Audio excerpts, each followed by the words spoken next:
자, 로마서 우리 1장 오늘 전체를 다 보겠습니다.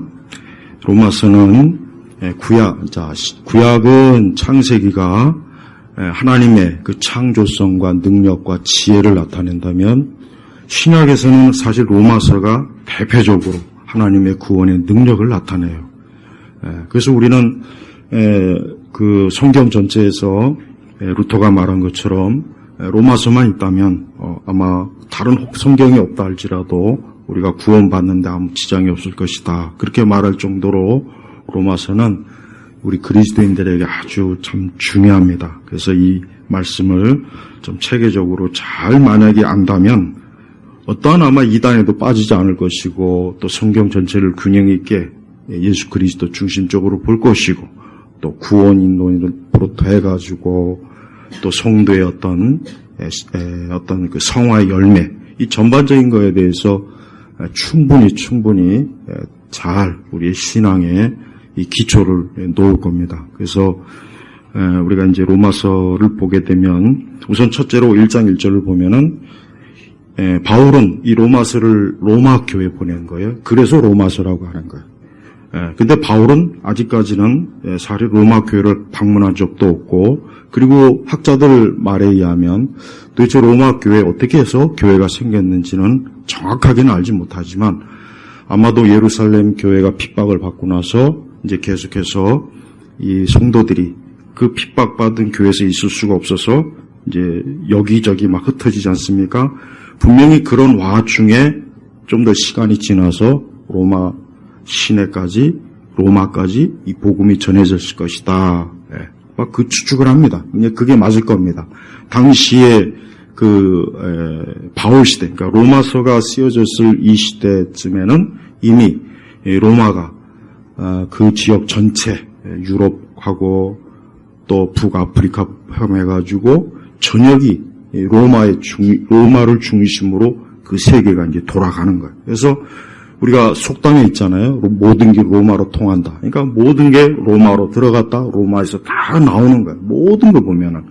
그러니까 분명히 어떤 그리스도인이, 어떤 무명의 그리스도인이 어떤 일로 인해서 로마를 방문했다가 아니면 로마에 혹 거기에 있던 사람이 다시 집 있는 로마로 갔다가 거기에서 분명히 자기가 믿는 그도 분명히 어딘가에서 전도를 받고 나사렛 예수 그리스도라고 하는 이분이 구원자이시다. 이분이야말로 우리가 믿어야 될 유일한 소망이다. 이제 더 이상 저 그리스도 로마의 온갖 저 잡동사니 귀신들 저런 신상과 더러운 신화에 더 이상 빠지지 말고 이젠 하나님의 아들 예수님을 믿어야 된다 하는 그 메시지를 가지고 교회가 세워진 거예요.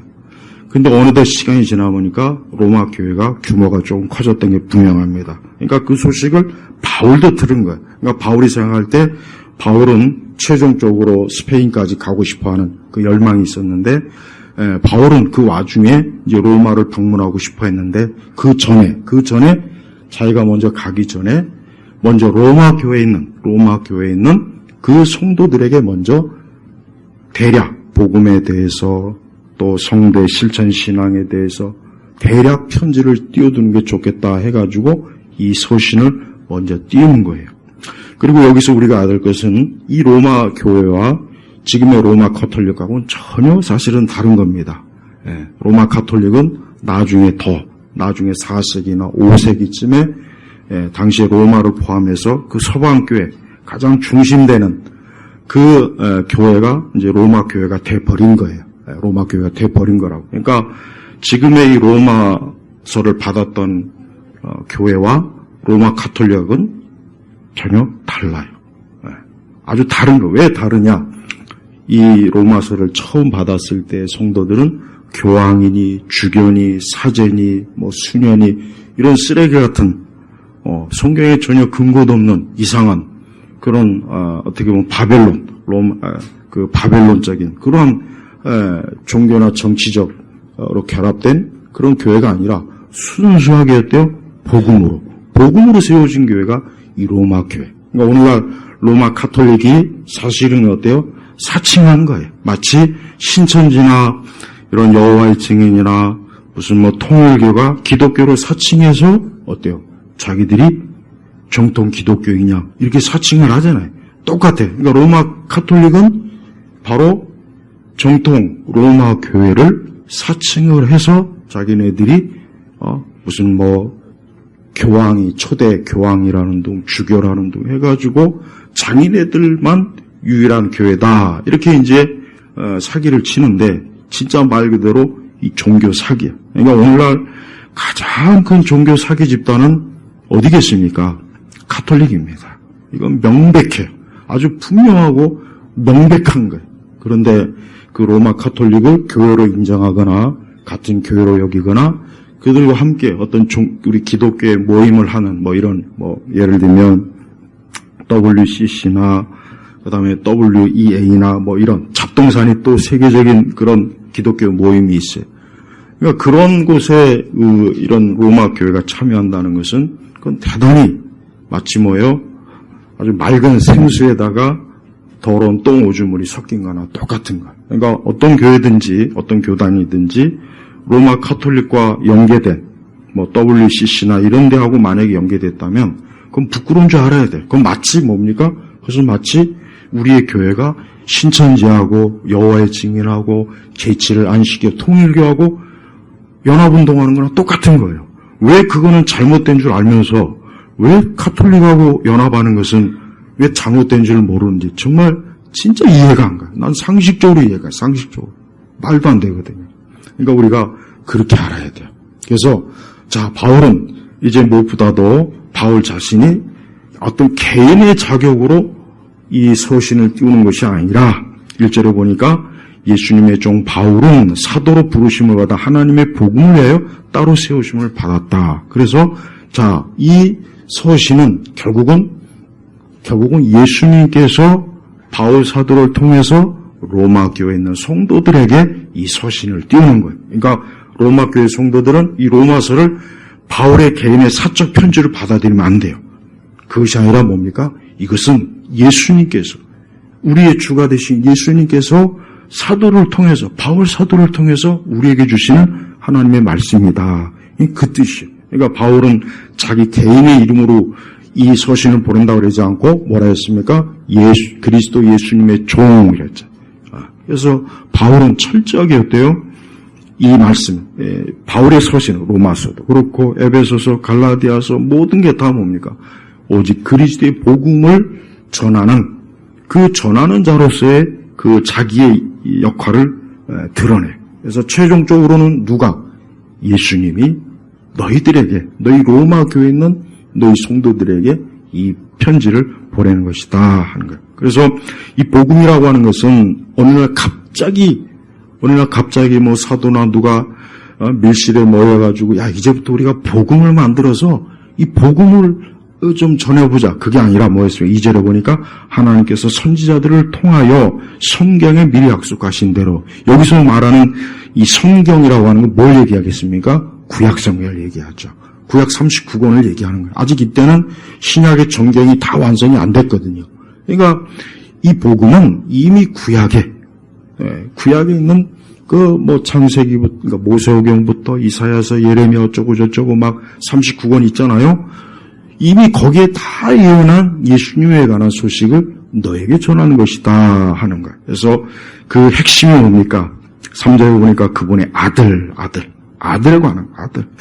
그러니까 구약 성경에 있는 모든 그 내용의 그 핵심은 누구를 드러내는 거냐? 결국은 하나님께서는 그 아들 예수님을 보내신다는 것을 구약 성경에 줄기차게 보내는 거예요. 그러니까 우리가 알아야 될 것은 구약에서 말씀하신 그 하나님이 누구입니까? 예수님이에요. 광야 시대 이스라엘 백성들을 인도하신 분이 또 누구입니까?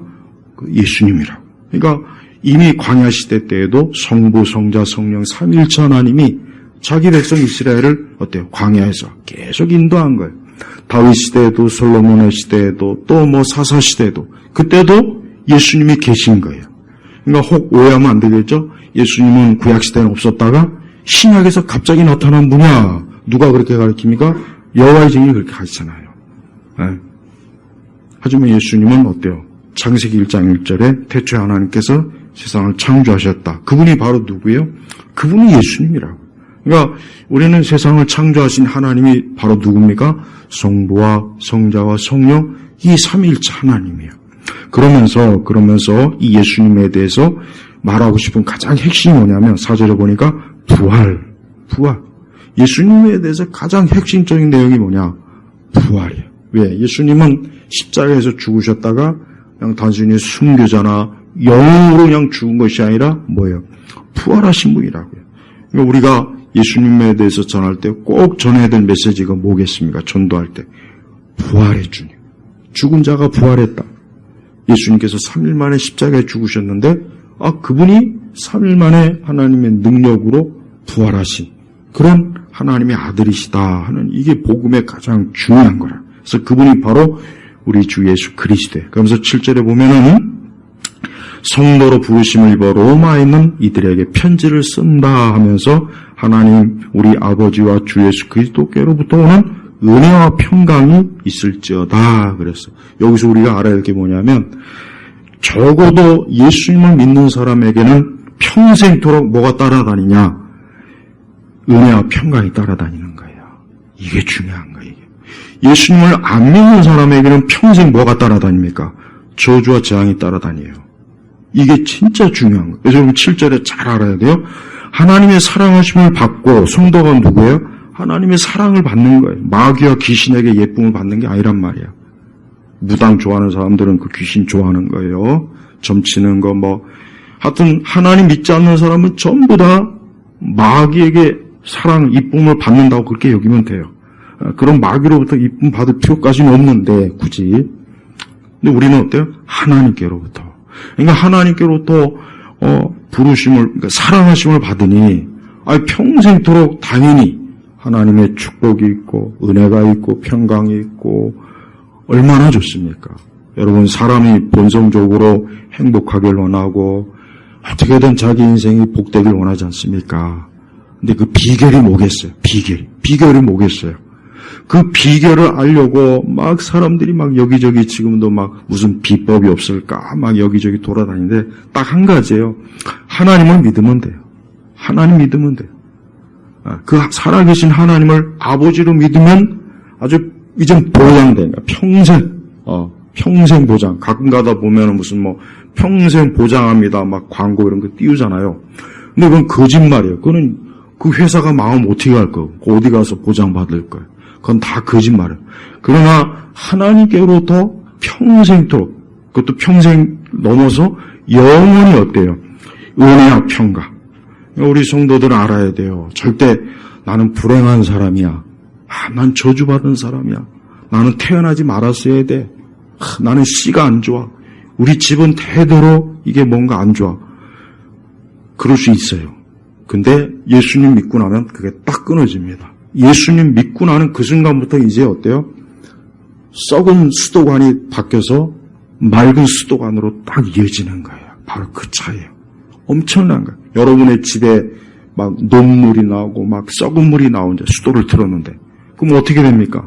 맑은 수도관으로 바꾸면 되는 거예요. 수도관 교체만 하면 되는 거예요. 마찬가지예요.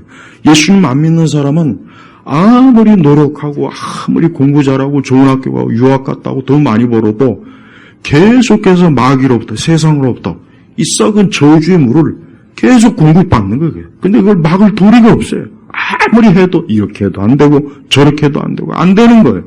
그러나 딱 한 가지 방법이 있어요. 예수님만 믿으면 그때부터 어때요? 그리스도의 피가 나오는 거예요. 그 피로 모든 죄가 씻겨지고 저주가 떠나고 그 대신 뭐예요? 은혜와 평강이 평생에 걸쳐서는 평생 은혜와 평강이 언제 어디서나 어디에 있든지 은혜와 평강이 계속 쏟아지는 거예요. 이래서 하나님 믿어야 돼요. 하나님 믿지 않으면 절대 안 됩니다. 이걸 알아요. 특히 우리나라 사람들 정말 어떻게 보면은 바울이 말한 것처럼 바울이 아덴에 가서 야 너희들 보니까 귀신 숭배하는 게 충만하구나 그랬잖아요. 똑같아요. 그러니까 우리나라 사람들도 조상 때부터 얼마나 많은 귀신을 섬깁니까? 얼마나 푸닥거리 많이 하죠. 우리 2대 3대 올라가 보세요.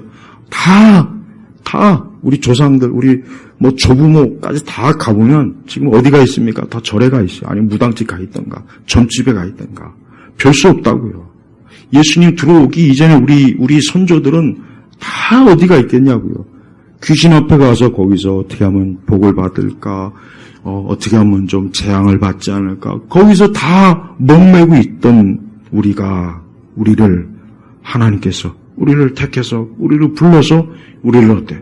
이제 너희는 내 백성이고 내 자녀니까 이젠 더 이상 죄로 인한 저주와 재앙과 마귀로부터는 세상으로부터는 저주와 재앙은 없고 이제 뭐 있습니까? 은혜와 평강이 있다. 은혜와 평강. 그러니까 성도만큼 좋은 게 없어요. 성도가 아니면은 신자가 아닌 모든 사람들은 은혜와 평강이 아니라 저주와 재앙이 있을지어다. 그러니까 바울이 그랬지 않습니까? 주 예수 그리스도를 사랑하지 않은 자에게 뭡니까? 저주를 받을지어다 그랬단 말이에요. 그게 굉장히 중요한 말이에요. 뭐예요? 예수님 안 믿으면 저주를 받는 거예요. 지금도 저주가 있어요. 그게 뭐 영화 속이나 드라마 속에 뭐 옛날 전설의 고향 뭐 있는 게 아니라 진짜로 정말 예수님 안 믿는 사람은 저주받아요. 어떤 형태로도 받아요. 아유, 저 집은 잘 사는데요? 저 집은 아파트가 막 50억 대인데요? 저 집은 아들이 뭐 회장인데요? 그거는 표면적인 거예요. 그 속을 들여다보면 있단 말이에요. 있다고. 파헤치면 나와요. 파헤치지 않아서 그런 거예요. 그러니까 우리 믿는 사람들 제발 예수님 안 믿어도 뭐 잘 먹고 잘 살더라, 아이들 좋은 학교 가고 직장 잘 잡고 결혼도 잘하더라, 이런 생각을 한다면 아직도 하나님의 자녀의 그 신분과 그 권세가 얼마나 큰지를 모르고 하는 말이에요. 그러니까 이제부터는 그런 얘기 하지 말고, 나는 평생에 이 은혜와 평강이 있구나. 이것만큼 이거를 내가 뭐 돈으로 산다면 이게 얼마나 이건 돈으로 매길 수 없는 거라고요. 자, 그러면서 이제 바울이 8절에 들어가면은 이제 내가 너희들의 소식을 들은 거예요. 그러면서 내가 이 복음에 대해서 좀 너희들에게 더 자세하게 내가 너희들에게 좀 알려주려고 이 사신을 띄우는 거다. 그러면서 14절에 보니까 나는 헬라인이나 야만이나 지혜 있는 자나 어리석은 자에게 다 빚진 자이다. 그러므로 내가 로마에 있는 너희에게도 복음 전하기를 간절히 원한다. 그러니까 이 복음, 예수 그리스도의 부활과 그분의 생명은 이게요. 여기서 헬라인이나 야만이라는 건 뭡니까? 유대인들만 하나님의 자녀가 아니라는 거예요. 유대인들만 하나님의 선택받은 게 아니라 이제는 뭐예요? 예수님을 믿는 모든 이방인이 다 어때요? 하나님의 복을 받는 거예요. 그러니까 바울은 나는 이 복음의 빚진 자이기 때문에 나는 이제 누구를 만나든 그에게 이 복음, 예수님을 전해야 되는 이 사명을 나는 가지고 있다. 근데 내가 너희 로마에 있는 성도들의 얘기를 들었을 때 너희들을 너무나 보고 싶고 만나고 싶고 함께하고 싶고 너희들에게 이 복음의 비를 더 자세하게 전하고 싶은데 지금은 13절을 보니까 지금은 길이 막혔다. 그러니까 지금은 아직 바울이 거기까지 갈 수 있는 뭔가 상황이 지금 안 된 거예요. 그러니까 급한 마음이 어때요? 이 편지를 너희한테 먼저 띄우는 거다. 그러면서 이제 이 바울은 어때요? 이제부터 주구장창 어때요? 예수 그리스도의 복음을 구원에 대해서 계속해서 얘기하는 거예요. 그래서 16절은 뭐라 했냐? 나는 복음을 부끄러워하지 않는다. 그래서 굉장히 중요하죠. 복음을 부끄러워하지 않는다. 다른 말로 하면 나는 예수 믿는 것을 부끄러워하지 않는다. 나는 하나님 믿는 것을 부끄러워하지 않는다. 나는 십자가에서 돌아가신 죽으신 그 예수님을 나는 전혀 창피하지 않는다. 왜요? 그 당시의 모든 세상은 십자가에 죽은 자는 최고의 수치와 부끄러움과 불명예와 이거는 뭐 입에 담을 수도 없는 거예요. 그런데 예수님 믿어? 예수? 저 팔레스타인에 어디에서 뭐 십자가에 죽었다더라. 창피하네, 부끄럽. 이건 집안의 수치다. 이런 얘기가 안 나오겠냐고요. 하지만 바울은 뭐래? 나는 부끄러워 않는다. 나는 예수님을 부끄러워하지 않는다. 왜냐? 16절은 왜? 이게 바로 구원에 이르기 때문에. 구원. 왜? 인간이 죄로 인해서 멸망하고 저주받는데 이 예수님을 믿게 되면 이제 거기에서 어때요? 구원을 받는 거야. 건짐을 받는 거야. 이제 더 이상 거기에 늪에 빠져 있지 않고 어때요? 이제 거기에서 하나님께서 우리를 딱 건져내는 거야. 그러면서 17절에 이 복음이 그러면 어떻게 해서 그러면 구원 얻느냐? 17절에 뭐 있습니까? 의인은 믿음으로 살 것이다. 이 굉장히 중요한 거예요. 왜 중요하냐? 왜 의인은 믿음으로 살 것이다 라고 했는지 이유가 있어요. 왜냐? 일단 유대인들은 그들은 조상 쪽부터 내려오는 율법의 제사와 이거에 거기에 매여 있는 사람들. 그러니까 그거를 통해서 자기가 선민이요 의로워졌다는 그 잘못된 생각을 가지고 있고, 이방인들은 또 뭐냐? 이방인들도 똑같아. 이방인들도 맨날 저 그리스 신전이라 로마의 신전 가가지고 제물을 드리고 뭐하고 똑같습니다. 그러니까 똑같아요. 그러니까 자기들이 어쨌든 구원, 그러니까 자기들이 어떤 알 수 없는 재앙이나 저주로부터 건짐을 받아야 되는데, 유대인이나 이방인이나 똑같이 자기의 공로, 노력, 종교적인 활동 막 이걸 통해서 벗어나 보려고 했는데 그럴 필요 없고 이제 뭐예요? 예수 그리스도를 믿으면 이제 구원을 받는다. 그래서 17절에 의인은 믿음으로 살 것이라는 게 굉장히 중요한 겁니다. 의인은 믿음으로 살 것이다. 의인은 믿음으로. 그러니까 이 믿음이라고 하는 것은 뭡니까? 하나님께서 우리에게 하나님의 아들, 하나님의 의가 되시는 그 하나님의 아들을 믿게 하시는 거예요. 근데 지금은 이제 의인은 믿음으로 살 것이라는 이런 이 귀한 이 복음이 자꾸 교회에서도 신학교에서도 자꾸 이렇게 퇴출이 되고 있어요. 그래서 참 이 말씀을 여러분이 잘 알고 있어야 돼요. 그래서 우리는 우리의 공로나 내 의나 내 노력이나 내 선행이나 우리의 정의나 심지어 우리 정의 갖고 안 되는 거예요. 정의 갖고 구원받는 게 아니라 뭡니까? 믿음으로 구원받는 거예요. 믿음은 통로예요. 우리를 구원하는 건 누구입니까? 하나님이 우리를 구원하시는 거예요. 그러니까 믿음 자체가 또 우리를 구원하는 게 아니라 믿음은 내가 구원받는 일에 있어서 통로, 그냥 도구가 되는 거예요. 날 구원하는 게 누굽니까? 주님이에요. 주님이 날 구원하는 거예요. 내가 그 주님을 믿으니까 주님께서 우리를 구원으로 이끌어 주시는 거예요. 그러면서 18절에 중요한 게 들어갑니다. 자, 그렇다면 믿음으로 살지 못하는 사람은 어떻게 됐습니까? 18절에 보니까 하나님의 진노는 불의로 진리를 막는 사람들의 모든 불경건과 불의에 대하여 하늘로부터 나타나는데, 인간의 모든 그러니까 하나님의 진노가 어디서부터 오냐? 하늘로부터. 누구로부터요? 하나님께로부터, 정확하게 얘기하면. 그래서 그럼 누구에게 오느냐? 모든 불경건과 불의에 대하여. 이게 결국 뭘 얘기하는 겁니까? 죄인들을 얘기하는 거예요. 그러니까 하나님의 의로 옷을 입지 않은 사람, 그리스도 의로 옷을 입지 않은 사람은 어때요? 지금 마치 저 태양빛이 지금 이 땅을 막 강렬하게 비추죠. 막 사람들이 막 뜨거워서 지금 막 난리잖아요. 길거리에서. 우리도 덥고. 마찬가지예요. 예수님 믿지 않는 사람에게 마치 하나님께서 뭐예요? 계속해서 어때요? 하나님의 진노가 지금 쏟아지는 거예요. 지금 예수님 안 믿는 사람들, 아무리 좋은 해변에 가 있든 호텔에 가 있든 레스토랑에 가 있든 아무리 좋은 곳에 가서 지금 편안하게 휴식하고 있든 안 됐지만 하나님의 진노가 지금 내리고 있어요. 근데 그들이 그걸 지금 모르고 있는 거예요. 그런데 언제쯤 알게 됩니까? 오전에 전도서의 말씀이 있잖아요. 머지않아 곧 이제 어둠이 올 거예요. 이제 그때까지 아직 모르고 있는 것 뿐이지 저 멀리 지금 오고 있는 거예요. 근데 그들이 모르는 거예요. 그러니까 우리가 알아야 돼요. 하나님의 진노라는 건 지금도 계속 내리는 거예요. 계속 있는 거예요. 계속. 그러니까 우리 그리스도인부터 이거 알아야 돼요. 예수님을 믿지 않는 사람에게는 지금 그들이 집에 있던, 직장에 있던, 해변에 있던, 호텔에 있던, 일본에 있던, 미국에 있던 안 됐지만 지금 진노가 지금 계속 내리고 있어요. 하늘로부터. 그래서 19절에 이는 하나님을 알 만한 것이 그들 안에 밝히 드러나 있기 때문이다. 하나님께서 그들에게 밝히 보여주셨다. 그러니까 인간의 양심에는 하나님에 대한 그 어느 정도의 자각과 지각이 있음에도 불구하고 그들은 어때요? 하나님에 대해서 난 몰라요. 그래서 21절에 보니까 뭐랬냐?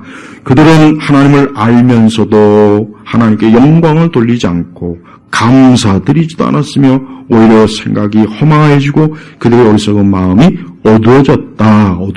그들은 스스로 지혜 있다고 하나 어리석게 되어 불멸의 하나님의 영광을 멸망할 사람과 새와 짐승과 기어다니는 동물의 형상으로 바꿨다. 보세요. 하나님이 존재하시고 하나님이 세상을 지으시고 창조하셨고 우리를 지으신 것을 사실 저들이 조금만 살펴보면 알 수 있는 건데 그걸 어때요? 일부러 허망해지고 마음이 어두워진 거예요. 진리에 대해 빛에 대해서 캄캄해지는 거예요. 그러니까 그래서 나타난 현상이 뭐냐? 23절에 불멸의 하나님, 그러니까 영원하신 하나님께 이 영광을 돌려야 되는데 그거를 누구에게요? 사람과 그 우상을 섬기는 거예요. 새와 짐승과 기어다니는 동물. 자 보세요. 하나님 믿지 않는 사람들이 하는 일은 별거 아니에요. 사람을 숭배하고 또 허망한 고양이를 저 일본에 가면 고양이 막 얼마나 많습니까? 고양이 신전 사원이 있죠. 또 우리나라에도 얼마나 우상이 많습니까? 대구에 팔공산 가면은 엄청난 거 있잖아요, 그거. 이 서울 시내 주변에도 보세요. 곳곳에 절하며 우상단지하며 이 도심에는 또 성당들마다 마리아 형상하며 또 곳곳에 또 깃발 딱 해가지고 점집 여기 있습니다. 또 알려주죠. 봐요. 그게 다 뭡니까? 하나님께 영광을 돌리지 않고, 그러니까 예배를 드리지 않고, 감사드리지 않아서, 기도하지 않는다는 거예요. 여기서 영광과 감사라고 하는 것은 하나님께 예배 드리지 않고, 기도하지 않고, 그 대신 허망한 우상에게 가서 절하고, 거기에서 불공 드리고, 거기서 미사하고, 거기서 엎드려 절하고, 거기서 제물을 드리고, 그 짓을 한다는 거예요. 그러니까 바울은 로마에 있는 사람들이 그 주변에 어때요? 그 주변에 온통 보면은 이방인의 신상이 가득하고 우상이 가득하고 이교도들이 득실득실 되거든요. 그러니까 이런 말씀으로 어때요? 그들이 다 뭐냐? 하나님께 예배드리지 않고 허망한 것, 마음이 어두워졌다 이거예요. 그러니까 예수님 믿지 않는 자들은 복음으로 태어나지 않는 사람들은 다 이렇게 되는 거예요. 지금도 똑같아요. 지금도 보면은 불신자들하고 얘기하면은 참 안타까운 게 정말 불신자들은 진짜 말 그대로 불신자예요. 그 마음이 허망해졌어요. 그들은 정말 생명을 몰라요. 구원의 길을 몰라요. 그들은 인간의 영원한 시작과 죽음과 탄생도 몰라요. 정말 그런 걸 몰라요. 그런 걸 그냥 들으면은 그런 게 있어요. 그래, 그런 게 있어요. 그러니까 그들은 이 세상에 대한 지식은 많아요. 살아가는 기술과 지식과 정보는 많은데 정말 중요한 것, 영원한 것에 대해서는 정말 캄캄한 거예요. 아무리 좋은 학교에서 복음 가르칩니까? 좋은 학교에서 구원을 가르치겠습니까? 아니죠. 거기서는 이 세상의 지식에 대해서 많은 것들을 전해지만 그러나 실제로 영원한 피로, 영원한 구원에 대해서는 가르치지도 않고 알려주지도 않아요. 그 상태로 계속 있으면 어떻게 됐습니까? 하나님의 진노가 계속 내리는 거예요. 그러면서 24절로 이제 넘어가면 바울은 좀 더 이 부분에 대해서 구체적으로, 즉, 이렇게 하나님께 예배하지 않고 영광을 돌리지 않는 사람들이 하는 구체적인 그들의 삶 속에서 나타난 죄악의 열매들을 이제 하나하나 그러니까 바울은 절대 이와 같은 것들을 대충 넘어가지 않고 철저히 24절에 그러므로 하나님께서 그들을 자기 마음의 정욕대로 살도록 더러움에 내어버려 두사 그들이 서로의 몸을 욕되게 하였다. 그러니까 여기 보세요. 하나님께서 그들을 자기 마음의 정욕대로 그러니까 하나님께서는 사람들이 어때요? 인간의 타락한 마음이 원하는 대로 그냥 하나님 내버려 둔 거예요. 여기서 뭐라 했어요? 아까 24절에 내버려 두시오. 이 내버려 두시오가 26절에도 나와요. 26절에도 나와요. 그 다음에 또 어디 나옵니까? 28절에도 나와요. 보세요. 내버려 두시오. 24절에 나오고 26절에도 내버려 두시오. 그 다음에 28절에 어때요? 내버려 두셔서. 자, 하나님께서 이렇게 하나님께서 구원하실 자는 내버려 두질 않아요. 하나님은 자기가 택한 자, 영원 전부터 하나님이 예정하시고 택한 자는 그들을 반드시 하나님께로 돌이키게 해요. 그게 하나님의 섭리예요. 그들에게 징계와 채찍과 벌을 내리시고 그들에게 때로 질병도 주시고 실패도 하고 어렵게도 하는 이유가 뭐냐? 내게로 와라 이게. 내게로 와라. 그게 하나님의 섭리라고, 손짓이라고. 하나님이 우리를 잡는 모습이요, 모습. 손이라고요. 그러나 반대로 이 세상에서 하나님이 택하지 않은 자도 어떻게 합니까? 그냥 내버려 둬요. 내버려 둡니다. 마음껏 우상도 섬기고 마음껏 죄도 짓고 하고 싶은 대로 다 하게 놔둬요. 마음껏 놀러 다니고 마음껏 여행도 다니고 돈도 엄청나게 벌고 막 여기저기 인생의 즐거움이란 즐거움은 그냥 다 누리게 해요. 그냥 내버려 두는 거예요. 그래, 너 그렇게 살다 어차피 넌 내가 택한 자가 아니야. 그러니까 그냥 내버려 두는 거예요. 어차피 세상에서 잠깐 있다가 영원한 멸망의 초소로 갈 텐데 그냥 잠깐 세상에서 실컷 즐겨라. 그래, 너 원하는 데 해라. 네가 하고 싶은 대로 다 하고 가고 싶은 거 가고 그냥 내버려 두는 거야. 이 내버려 둔다는 말이 굉장히 이건 하나님의 의지가 사람을 어때요? 사람을 손 안 대는 거예요. 이게 무서운 거라고. 이거 하나님이 택한 자는 절대 하나님의 의지가 그 사람을 내버려 두질 않아요. 어때요? 단호하게 돌이켜.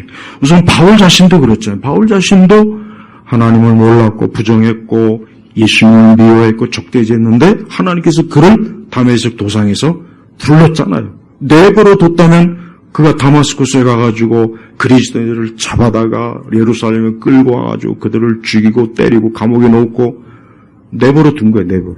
그러나 바울이 그렇게 해서 나중에 결국 어떻게 되겠어요? 만약에 그러면 멸망하는 거예요. 그러나 하나님께서는 바울을 그대로 내두지 않고 하나님께서 예수님께서 바울에게 나타나셔서 네가 핍박하는 예수가 바로 나다.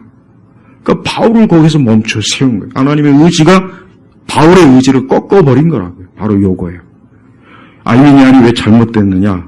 알미니안은 사람이 하나님을 선택할 수도 있고 선택 안 할 수도 있다. 인간의 자유의지에 대한 엄청난 허용을 해요.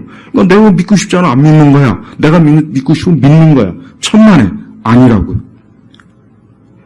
하나님의 의지가 있어야 돼요. 그러니까 예수님을 믿으려면 하나님의 의지가 그의 의지를 꺾는 겁니다. 그래야 믿을 수 있는 거예요. 내 의지로는 못 믿어. 안 믿는다니까요. 근데 자꾸 알미니안주의다 헛소리 하잖아요. 내 힘으로 네가 예수님을 하나님을 선택하면 믿을 수 있는 거야. 그러니까 칼빈주의에 대해서 반대하는 사람들의 얘기를 들어보면 다 거기.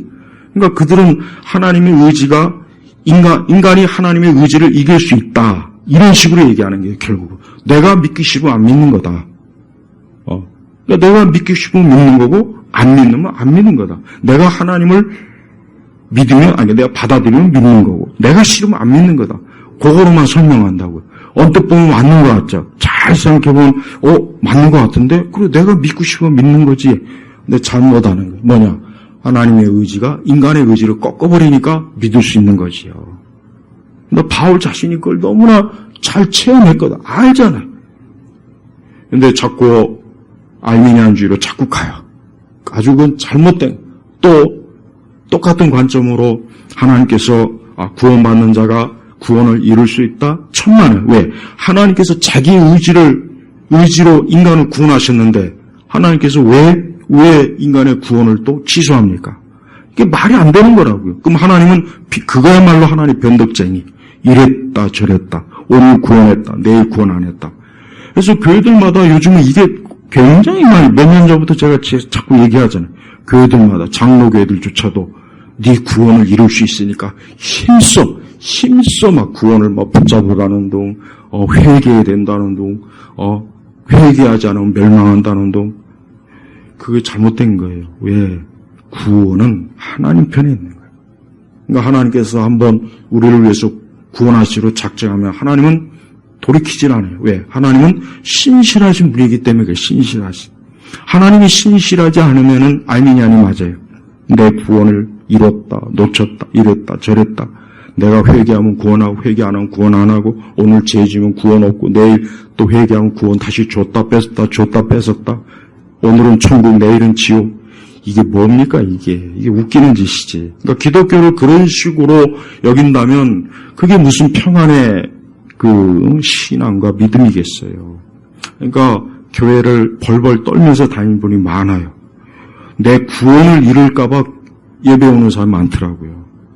내 구원을 잃을까봐 헌금을 하거나 주일을 송수하는 사람들이 있어요. 그거는 안 됐지만 그거는 복음을 믿는 게 아니에요. 그건 자기를 믿는 거예요. 그러니까 절대 그럴 믿음 갖지 말고 내 구원은 하나님께 속한 것이고 하나님 편에 있는 것이니까 내가 그분 안에서 믿음으로 안식하면 되는 거예요. 그래서 여기도 의인은 믿음으로 살 것이다 그랬잖아요. 의인은 내 의지로 살 것이다라고 한 게 아니라 의인은 믿음으로 살 것이다. 그러니까 제발 그 뭐 한번 구원받아 또 이룰 수 있다는 그런 내용이라든가 구원은 반칼빈주의 이런 설교자들 보면은 칼빈이 굉장히 오류가 많고 잘못됐다고 하는데 그들이야말로 오류가 너무 많습니다. 아주 조목조목 반박할 수 있는 게 너무 많다고요. 그러니까 우리는 우리의 구원에 대해서 불안해할 것이 없고 오직 그리스도만 바라보면 되는 거예요. 그럼 우리의 구원은 거기서 이루어지는 거, 완성되는 거. 히브리서에 잘 나와 있잖아요. 그러니까 우리 성도들은 그런 걸 걱정할 것이 아니라 내가 이제 그리스도 안에 들어왔으면 내가 그분 안에서 그분을 사랑하고 그분을 경외하고 그분 안에서 더 믿음으로 주님 앞에 살기를. 그러니까 그렇게만 하면 되는 거예요. 그러니까 구원의 문제를 가지고 이게 왔다 갔다 하게 되면은 경건의 문제가 왔다 갔다 하게 되면 그때부터 이제 행위 종료가 돼버려요, 진짜. 그때는 피곤해요, 힘들어요. 늘 불안하고. 내가 구원받지 못했나? 기분이 좀 이상하면, 내 구원을 잃었나? 또 하나님 날 저주하는가? 그거는 기독교가 아니라고. 그건 이방종교. 자, 하나님께서는 이렇게 하나님을 등진 자들이, 하나님이 택하지 않은 자들은 그냥 내버려 두는 거예요. 그래서 뭔 짓을 하든. 그래서 25절에 보니까 여기서 그들은 누굴 얘기하느냐? 하나님을 믿지 않는 자들. 그들은 하나님의 진리를 거짓으로 바꾸어, 요게 뭔 얘기냐면, 하나님의 진리를 왜곡시키는 거예요. 자기 마음대로. 누가? 뱀이 하와에게 하나님의 진리를 바꿨잖아. 왜곡시켰잖아. 그러니까, 한순간에 하와가 그 뱀이 하나님의 진리를 바꾼 것을 받아들이고 그만 어때요? 선악과를 따먹었죠. 헛소리 했잖아요. 하와도 헛소리 했고. 그러니까 하나님의 진리를 거짓으로 바꿔버린 거예요. 또 창조주 대신에 피조물을 경배하고 섬겼으나 하나님의 영원히 찬송을 받을 분이시다. 아멘. 그러니까 바울이 너무 감격스러워서 그냥 편지를 끝낼 수가 없어서 아멘, 맞습니다. 그 말이 맞습니다 하고 바울 자신이 큰 기쁨을 가지고 지금 아멘 하는 거예요. 그래서 창조주 대신에 피조물을 경배하고, 그러니까 하나님 믿지 않는 것은 다 여기에 해당되는 거예요. 그러니까 누구를 막론하고 지금 이 시간 하나님 믿지 않는 사람은 전부 다 24절, 25절 죄에 다 짓고 있는 거예요. 이제 거기서 머물 정도는 머무는 게 아니라 또 나갑니다. 26절에 그러므로 하나님께서 그들을 부끄러운 욕심에 내버려 두셨으니, 여기 또 내버려 두셨으니, 잘못된 성평등에 물든 사람들은 꼭 알아야 돼요. 그들은 자기들이 자유의지로, 그러니까 자기 기쁨과 자기 만족과 자기 능력으로 자기 선택으로 그렇게 하는 것 같지만 사실 뭡니까? 그들의 죄가 자기들 스스로를 삼키는 거예요. 그리고 하나님은 그들을 건져내지 않는 거예요. 그래, 너희 죄가 너희를 멸망시까지 나는 손을 안 대겠다. 이 뜻이. 그러니까 더 얼마나 무섭습니까? 그러니까 내버려 두셨으니 그들의 여자들이 자연스러운 관계를 부자연스러운 관계로 바꿨으며, 27절에 이와 같이 남자들도 여자와의 자연스러운 관계를 버리고 서로를 향하여 욕정에 불탄 남자가 여자로 더불어 부끄러운 일을 하여 그들의 잘못에 상당한 보응을 그들 자신이 받았다. 이번에 올림픽 개막식 때 요거 딱 나오지 않습니까? 같은 동성애자들이 뭘 하려니까 살짝 문을 닫는 그 장면 나오잖아요. 딱 나오잖아요, 그게. 이 일을 하니까 딱 그 표현 나오대요. 봐요. 여러분. 어쩌면 하나님의 말씀이 정확하지 않습니까? 하나님께서 벌써 2000년 전에, 2000년 후에 저 프랑스 파리에서 사람들이 하나님을 멸시하고 하나님 앞에 악한 자기의 육신의 정욕대로 할 짓을 이미 다 하나님이 아신 거예요. 다 아시고 어때요? 지금 이런 말씀을 이미 다 성령께서 기록해 놓은 거라고요. 근데도 우리가 하나님 말씀을 부정한다는 게 이게 말이 됩니까? 아무리 철학자들의 글이나 사상가들의 글이 뛰어나다고 해도 하나님 말씀하고 비교하면은 그것은 그냥 어린아이가 그냥 끄적끄적한 거에 불과해요. 그러니까 우리가 하나님 말씀을 귀하게 여겨야지 노노나 맹자나 니체나 무슨 철학자들의 사람들이 허영심에 빠져서 허영심. 사람들이 지적인 허영심. 뭐 자기가 그런 거 읽으면 자기가 뭐 공자나 맹자가 되는 줄 알아봐요. 천만에 안 돼, 안 돼. 된다고 해도 그건 뭐 별로 값어치도 없고 사람이 하나님 말씀 읽으면은 가장 최고의 지식을 정말 감당 사람에게 정말 사실 원래 어울리지도 않는데 하나님께서는 그러한 은혜와 복을 영광을 우리에게 주시는 거예요. 그러니까 우리가 하나님 말씀을 읽는다는 건 가장 영광스러운 거예요. 근데 사람이 하나님 말씀을 무시하는 거는 그건 뭡니까? 그것은 동물의 원수기보다 사실 못한 겁니다. 엄밀히 얘기하면 동물의 원수기보다 진짜 못한 거예요. 정말 못한 거예요. 만약에 하나님께서 동물의 원수에게 계시하셨다면 그 동물들이 가만히 있겠어요? 전 하나님 믿을 거라고 생각해요. 근데 사람은 하나님의 형상을 가지고 있는데 하나님 믿지 않아요. 하나님을 부정해요. 말씀을 믿지 않아요. 말씀보다는 철학을 믿어요. 그러니까 모든 게 이 철학의 문제예요. 철학의 문제. 이 잘못된 철학들이 모든 영역에 다 들어가서 사람들을 다 망쳐놓은 거예요. 어린아이도 망쳐놓고 중고등학교 아이들도 망쳐놓고 대학생도 망쳐놓고 성인도 망쳐놓고 남녀노소 할 것 없이 다 망쳐버려. 학교 선생님도 망쳐놓고 공무원도 망쳐놓고 교수도 망쳐놓고 그러니까 하나님을 아는 지식이 없는 그런 사람들이 가지고 있는 지식이라고 하는 것은 결국은 뭐냐? 결국은 멸망받을 지식밖에는 안 되는 겁니다. 그래서 28절에 또한 그들이 하나님을 인정하기 싫어함으로 자 보세요. 아까 제가 했죠. 인간의 의지에 대해서 잠깐 얘기했어요. 이 불신앙자들의 의지는 죄 짓는 의지밖에 없어요. 그래서 하나님을 인정하기 싫어함으로 믿기 싫어한다. 하나님이 뻔히 앞에 계시는데도 불구하고 고개를 일부러 돌리는 거예요, 지금. 그러니까 우리가 하나님의 존재에 대해서 100가지, 1000가지 증거를 대도요, 그거 갖고 사람이 안 믿습니다. 안 믿어요. 그거 갖고 믿질 않아요. 하나님께서 그 사람의 의지를 하나님께서 돌이켜 주셔야 믿는 거예요. 오히려 하나님에 대한 증거가 있어도 오히려 부정해요. 더 부정합니다. 더 부정하고. 일부러 더 부정한다. 왜 싫은 거예요? 하나님이 싫은 거예요. 싫은 거. 그러니까 사람의 본성이 이 정도로 악해요. 그래서 예수님 뭐라 그랬습니까? 예수님 비유 중에 죽은 자가 살아 돌아와도 안 믿는다 그랬단 말이에요. 죽은 자가 돌아와도. 여러분이 죽은 할아버지 할머니가 여기 지금 들어온다고 해도 불신자들은 죽음 이유에 대해서 천국 같죠. 난 그런 거 안 믿는다는 상상이 안 돼요. 나 사실 그 말이 설마 그럴까? 아유 그래도 죽은 자가 돌아오면 믿겠지. 근데 예수님 말씀이니까 맞을 거예요. 틀림없어요. 그러니까 인간의 이 불신앙이라고 하는 것은 그렇게 지독하다는 거예요. 하나님이 돌이키지 않으면 하나님 안 믿어요. 그러니까 이 땅의 선지자들의, 이 땅에 하나님 말씀을 전하는 자들의 말을 듣지 않으면은 죽은 자가 와서 보여줘도 안 믿을 정도로 어때요? 인정하기 싫어함으로 하나님께서 그들을 버림받은 마음에 또 여기 내버려 두셔서 합당하지 않은 일들을 하게 하셨다. 합당하지 않은 일이라고 하는 것은 그 뒤에 절도 있지만 이제 29절에부터 한 나와요.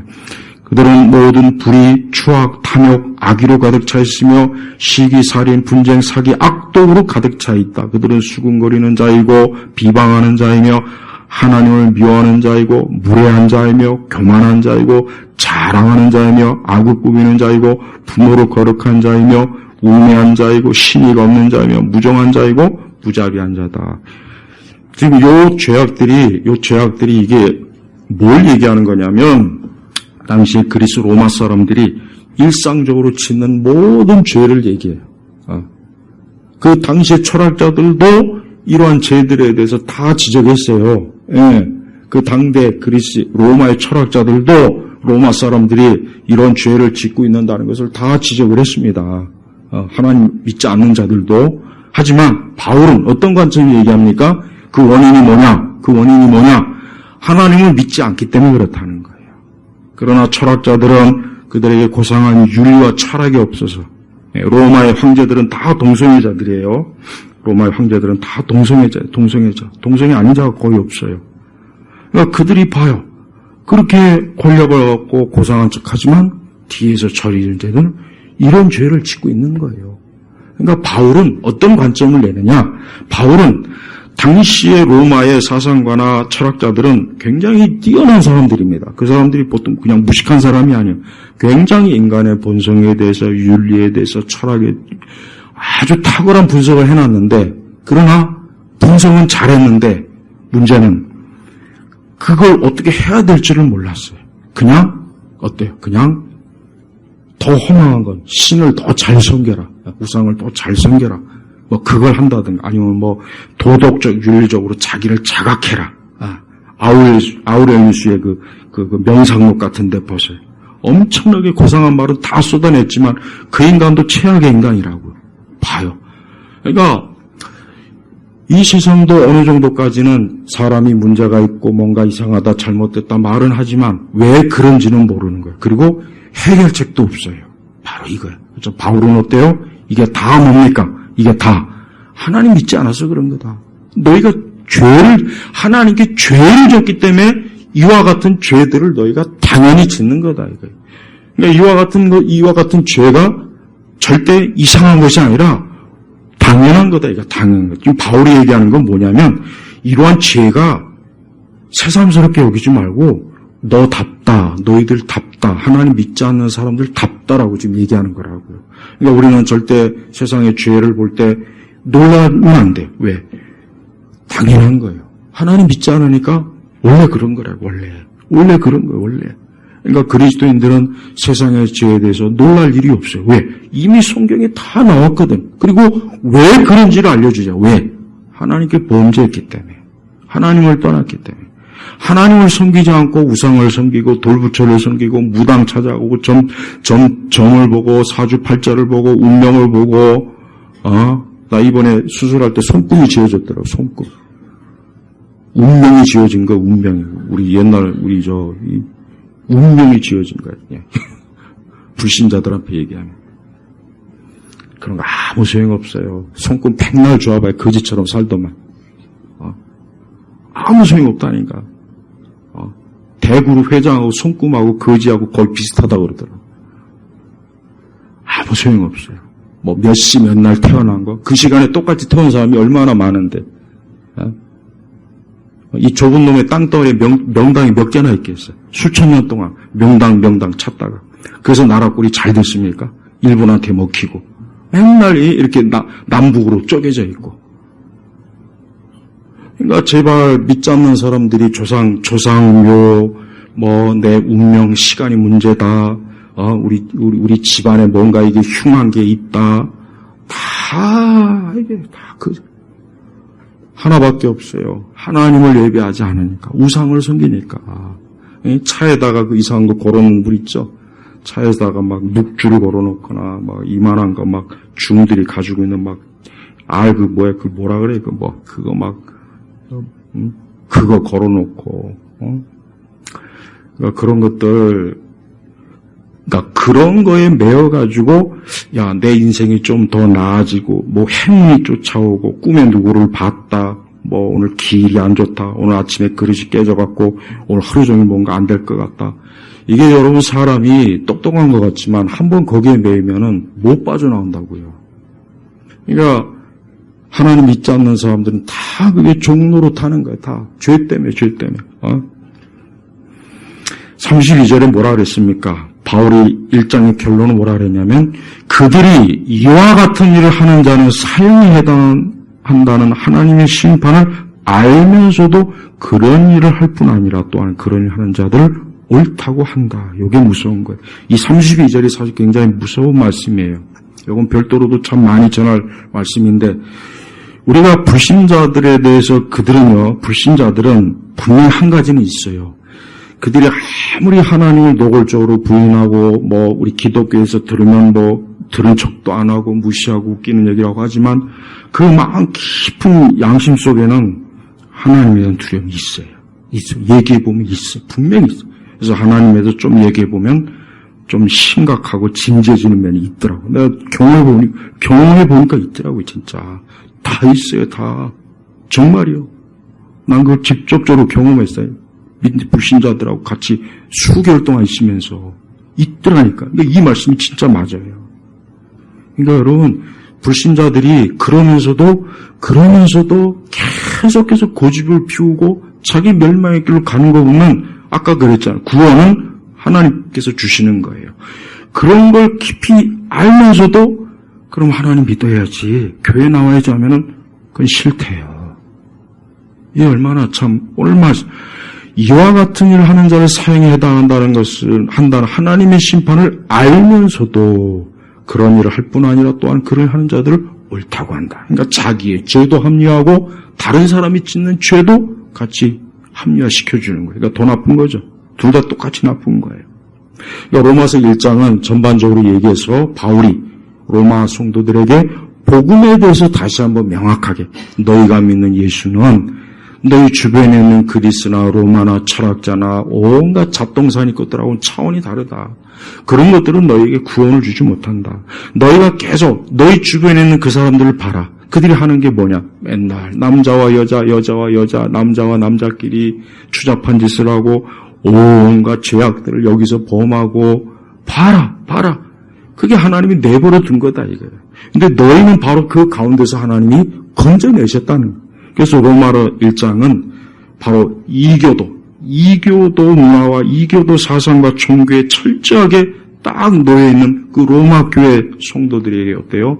이 복음의 위대성, 이래서 너희가 믿는, 이래서 우리를 구원하신 하나님이 얼마나 영광스럽고 귀하신 분이고 우리의 믿음이 얼마나 소중하냐 하는 것을 알려주는 거예요. 그러면서도 어때요?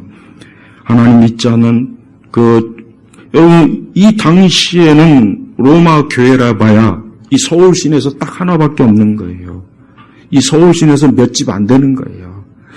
이 서울 거의 1000만 다 되는 곳에서 그 당시 로마 인구는 한 100만 정도 됐을까, 80만이나. 자, 그 가운데서 믿는 사람이 해봐야 100명도 안 됐을 거란 말이에요. 이 100명도 안 됐을 거예요, 분명히. 한번 생각해 보세요. 그 사람들이 자기 주변에 있는 수십만의 사람들하고 믿음을 달리하는데 여러분 그게 쉽겠습니까? 어렵죠. 어렵다고요. 그 당시에 종교라고 하는 것은 아주 중요한 거예요. 만약에 제우스에게 그 다음에 그리스 로마 신들에게 제사하지 않거나 공부를 하지 않으면 출세길도 막히고 평판도 안 좋고 심지어 잘못하면 관에 끌려가서 큰 곤욕도 당하고 감옥에도 들어가요. 그러니까 우리하고는 또 달라요. 엄청나게 신앙생활 하는 일에는 모든 걸 걸어야 되는 거예요. 로마 교회 사람들이. 그러니까 바울은 너희가 믿는 이 복음이라고 하는 것은 그 어떤 것보다 중요하다. 너희 주변을 봐라. 너희 주변에 온갖 죄악으로 악으로 번복이 친 사람들 다 멸망한다 이거예요. 그런데 너희를 그 가운데서 건지신 하나님이 얼마나 놀라운 일이냐, 영광스러운 일이냐. 바로 그걸 얘기하는 거예요. 우리도 똑같아. 우리도 점점 가면 갈수록 믿는 자는 점점 소수가 돼가고 있어요. 갈수록. 또 그러면서 이교도의 문화와 이 관행이 자꾸 늘어나요. 자꾸. 그러니까 우리나라도 봐요. 또다시 옛 우리 조상들이 했던 그 미신과 관습들이 또 젊은이들에게서 또 나타나고 있잖아요. 지금. 죽은 줄 알았던 게 또다시 나타난다. 네. 그러니까 절대 마귀는 그렇게 호락호락하게 자기의 땅과 자기의 사람들을 내주지 않아요. 어떻게든 다시 복음을 무너뜨리고 교회를 무너뜨리고 믿는 자들을 어떻게든지 해서 다시 어때? 흑암의 영들이 다시 이 땅과 이 민족을 사로잡으려고 하는 게 이 마귀의 속성이라고요. 그러니까 우리 믿는 교회나 그리스도인들이 얼마나 이러한 일에 철저하게 경계하지 않고 우리가 이 세상과 똑같은 모양으로 춤추고 노래하고 그러면 어떻게 되겠습니까? 교회가 거기에 다 넘어가는 거예요. 여러분 로마서 1장을 가만히 읽어보면은 이 1장만으로도 정말 예수 믿는 게 귀한 거구나. 내가 오늘 예배 자리에 있는 거, 내가 교회 다니는 거, 내가 성경을 가지고 있고 내가 하나님의 말씀을 배우는 것, 이 축복이구나. 내가 만약에 그렇지 않으면 나 역시 내버려 두시고 또 내버려 두고 그러다 진짜 자칫 죽는 날까지 날 내버려 두시면 어디 가겠어요? 정말 지옥에 가는 거예요. 멸망하는 거예요. 근데 그런 우리를 내버려 두지 않고 하나님이 누군가는 내버려 둬요. 누군가는 구원하시. 이게 하나님의 선택과 예정이에요. 하나님의 선택과 예정이 아니면 이걸 어떻게 설명하겠어요? 왜? 내 의지로 믿을 수 있다? 예수님 전하지만 그게 의지로 거부하는 것 뿐이다? 그 말 같지 않은 그런 헛소리. 그런 그 잘못된 칼빈주의를 그러니까 그런 성경의 가르침을 역행하는 그런 교리를 왜 이렇게 사람들이 좋아하는지 너무 안타까워요. 제가 우리 성도님들 오늘 말씀을 제가 핵심적인 것만 요약을 했습니다. 다음 주에는 로마서 2장을 할 텐데 다시 한번 로마서 1장을 천천히 읽어보면 정말 하나님의 은혜가 감사하고 복음이 귀하고 정말 예수님의 은혜가 놀라운 것이구나. 내가 죄 가운데 멸망에 빠지지 않고 나를 그저 짐승처럼 하나님은 내버려 두지 않고 나를 구원하셨으니 얼마나 좋아요. 응? 만약에 우리가 하나님께 구원받지 못하면 우리는 계속해서 24절에 23절 불멸의 하나님의 영광을 멸망할 사람과 새와 짐승과 기어다니는 동물의 형상으로 바꿨다. 그러므로 하나님께서 그들을 자기 마음의 정욕대로 살도록 더러움에 내버려 두시어 그들이 서로의 몸을 욕되게 하였다. 우리가 예수님 믿지 않았으면, 하나님이 날 택하지 않았으면, 하나님이 나를 예정하지 않았으면 우리는 이 말씀, 이 상태에 계속 놓여 있는 거예요. 언제까지요? 죽을 때까지. 죽을 때까지. 그다음에 죽은 이후에는 영원한 하나님의 진노가 있겠죠. 제발 우리 성도님들 믿음을 귀하게 여기세요. 예수님 믿는 걸 귀하게 여기게 돼요. 우리나라가 얼마나 자꾸 교회와 기독교와 예수 믿는 걸 자꾸 문화적으로 핍박을 해요. 문화적. 그래서 사람들이 등을 돌리고 젊은 사람들이 등을 돌리고 사람들이 좀 배웠다는 사람 이제 난 교회 같은 거 하는 그런 무식한 집단들하고 난 상종을 안 한다고. 지금 이렇게 추세가 갑니다. 이렇게. 참 답답해요. 난 제일 답답해요. 그런 소리 들을 때마다 힘들어요. 그게 아닌데. 오히려 빛과 생명은 교회에 있고 우리 주님에게 있는데 오히려 저들이 멸망의 길로 가는구나. 안타까워요. 제발 우리 온 성도님들 이 복음, 나는 복음을 부끄러우지 않는다. 이 복음은 모든 믿는 자에게 구원을 이루게 하는 하나님의 능력이다. 하는 이 말씀을 꼭 믿고 여러분도 이 안에 영원토록 머물 주의 이름으로 축복합니다. 기도하겠습니다. 하나님 아버지 감사합니다. 이 무더운 날씨 속에 우리가 예배 자리에 와서 말씀을 전하고 듣고 성도의 교제를 나누고 교리를 배우고 성경의 말씀을 배우면서 지냅니다. 이것은 하나님의 놀라운 축복이요 사랑인 것을 우리 온 성도들이 오늘 다시 한번 이 로마서 1장의 말씀을 통해서 깊이 깨달아서 한 주간도 이 은혜 안에 머물면서 살아가도록 그리고 항상 하나님께로부터 평안과 또 축복으로 늘 만족할 수 있도록 하나님 역사하소서. 예수 그리스도 이름으로 기도 올렸습니다. 아멘.